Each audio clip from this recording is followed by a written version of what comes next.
Oi,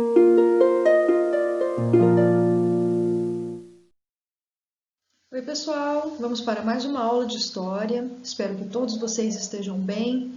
Na nossa aula de hoje, nós vamos estudar a crise de 1929. Nossa habilidade é compreender as origens da crise de 29 e seus impactos na América e na Europa. Na nossa aula anterior, nós vimos um pouco do período antes da crise de 1929, que os Estados Unidos saem da Primeira Guerra Mundial como uma grande potência, né, com uma grande produção de vários tipos de produtos, um grande incentivo ao consumismo, né, criando até o estilo de vida americano, né, o modo de vida americano, mas mesmo com todo esse crescimento, nós vamos ter problemas que vão levar à crise de 1929, que nós vamos ver nessa aula. Lembrando que esse conteúdo está no livro didático de vocês a partir da página 66. Bom, mesmo então, como eu disse, com o imenso crescimento que os Estados Unidos tiveram durante a década de 20, como nós vimos na aula anterior, vão ter vários problemas que vão ocorrer no país.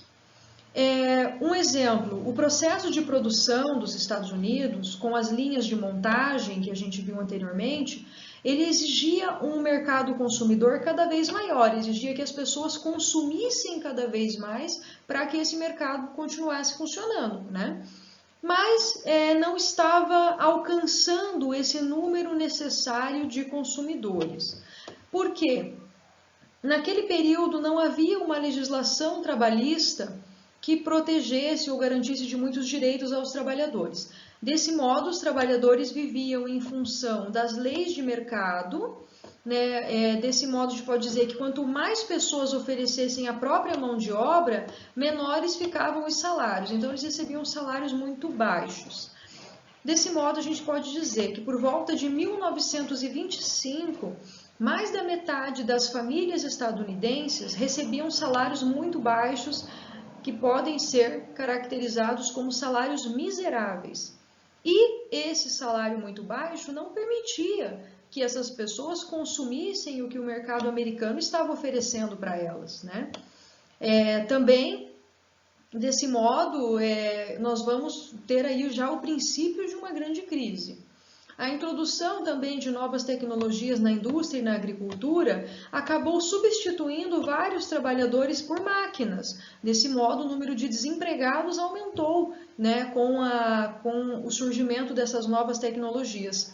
E isso vai trazer um aumento da produção e desempregados. Então, nós vamos ter um aumento da produção dos produtos que já estavam sendo produzidos, mas cada vez mais menos pessoas com condição de consumir esses produtos. Então a gente pode dizer que mesmo na época de maior crescimento econômico dos anos 20, a taxa de desemprego era alta nos Estados Unidos, também era alta na Europa. No continente europeu, muitos países tinham adotado uma política protecionista. O que é isso?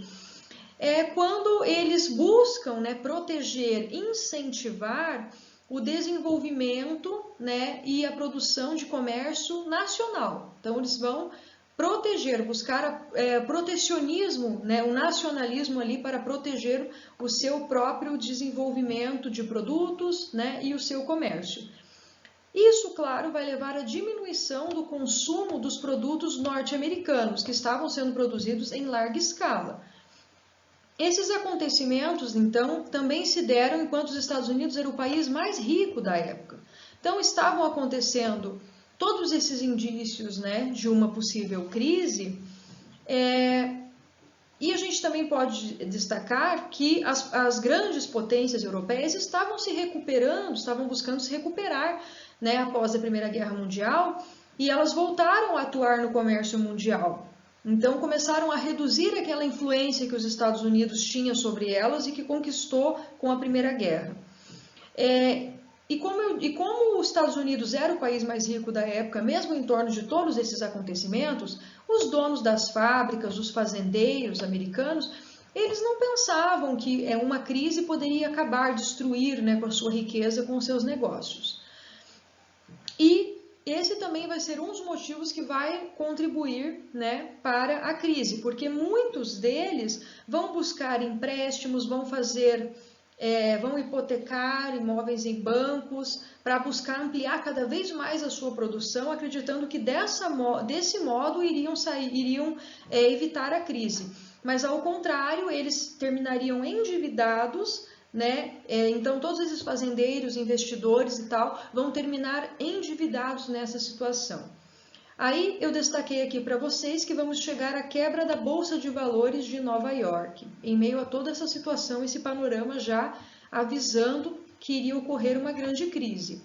Durante a década de 20, com o crescimento da economia dos Estados Unidos, muitas pessoas passaram a investir em ações da Bolsa de Valores, pois era a economia mais rica do mundo. Então vamos investir para que cada vez mais a gente obtenha, né, lucros.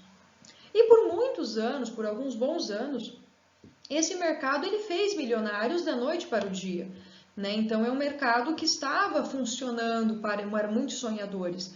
E ele gerou uma grande procura por muitas pessoas para investir nessas ações.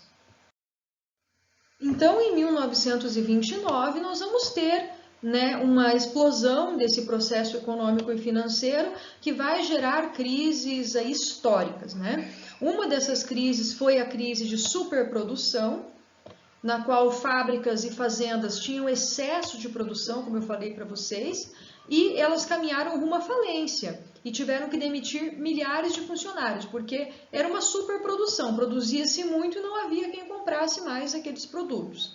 A outra crise também que é importante citar foi a crise no mercado de ações, porque o mercado de ações ele havia se tornado especulativo. Desse modo, os bancos estavam sem dinheiro e as ações da bolsa estavam sem valor, né? E, diante desse cenário, no final de outubro de 1929, a crise veio à tona. No dia 24, né, mais de 13 milhões de ações foram postas à venda na Bolsa de Nova York e não foram compradas. Nessa mesma data, no mesmo dia, né, alguns empresários e banqueiros resolveram, né, adquiri-la, buscando estabilizar o mercado que agora já se via em crise. Na semana seguinte, em 29 de outubro, a situação se agravou. Mais de 16 milhões de ações foram postas à venda. E, desse modo, o mercado financeiro perdeu 14 bilhões de dólares e a bolsa quebrou. Então, nós tivemos a quebra da bolsa. Aqui eu coloquei para vocês uma imagem que mostra a parte da frente da Bolsa de Valores em Nova York, em 1929, logo após a quebra da Bolsa. Percebam uma grande movimentação de pessoas nesse dia que ficou marcado como algo terrível, né, para todos aqueles investidores. Aqui eu coloquei para vocês uma imagem que é uma fila de sopa para desempregados, que eles faziam em frente às enormes dificuldades que estavam sendo enfrentadas durante a crise de 29. Essa imagem ela é bem curiosa porque ela traz, logo atrás das pessoas que estão na fila, né, esperando a sopa, tem uma propaganda que é uma propaganda que representa o estilo de vida americano, né? Tanto que no dizer do cartaz fala, não há jeito melhor que o jeito americano, né? Onde as pessoas estão felizes com o seu novo carro. Mas é um contraste, né? A propaganda da década de 20 com a realidade da crise de 29. E como proposta de atividade dessa aula, eu vou pedir que vocês leiam esse texto que está aqui e após a leitura do texto, vocês vão responder, né, o que essa fala dessa personagem do texto vai remeter ao período chamado de Loucos Anos 20, que é o período que nós estudamos no vídeo anterior. Então você vai ler o texto e descrever algumas características desse período. Bons estudos no ano, até nossa próxima aula.